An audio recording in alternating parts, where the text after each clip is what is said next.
هل شعرت يوماً أنك ضائع في وسط هذا العالم؟ هل نحن هنا بالصدفة؟ البحث عن الحقيقة، الأسئلة، الضياع. هل أنت مستعد للبحث عن المعنى؟ المعنى المفقود.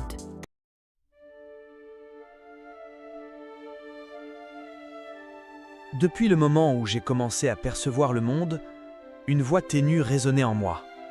Une voix qui disait qu'il y avait plus. Peut-être n'était-ce qu'une illusion, ou peut-être était-ce une vérité que je n'avais pas encore trouvée. J'avais tout ce que je pensais vouloir. Une carrière réussie, des relations sociales, les plaisirs que tout le monde recherche. Je possédais les clés des portes du bonheur telles que le monde le conçoit, mais je me tenais derrière elles, ne trouvant que le vide. Ce n'était pas un simple manque, mais une âme assoiffée cherchant quelque chose que ni l'argent ni la célébrité ne pouvaient acheter. J'ai tout essayé.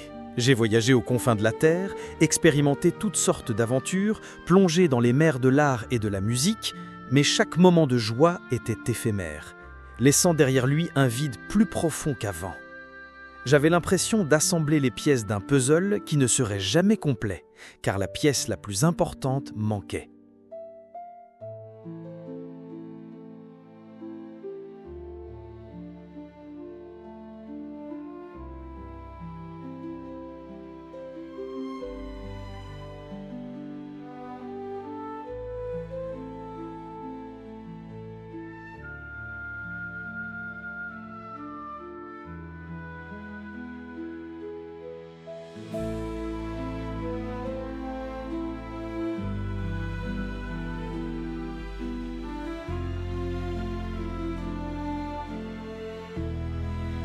Une nuit tranquille, un signe m'est apparu. Peut-être était-ce un rêve, ou juste un vieux livre tombé entre mes mains par hasard. Mais ces mots me murmuraient des vérités que j'ignorais. Ils parlaient du but de la création, du sens véritable de la vie en islam. C'étaient des mots simples, mais ils étaient comme une clé ouvrant une porte dont j'ignorais l'existence.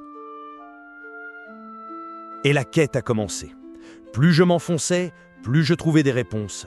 J'ai vu comment la foi n'était pas seulement une croyance, mais une force motrice, une lumière qui éclaire les chemins. J'ai vu des géants de l'histoire, des scientifiques, des inventeurs, des artistes, des pionniers de la justice et de la bienfaisance, comment leur foi était le carburant de leur créativité, la source de leur paix intérieure, et comment ils ont enrichi le monde par leurs œuvres, qui n'étaient pas seulement des réalisations personnelles, mais des messages intemporels.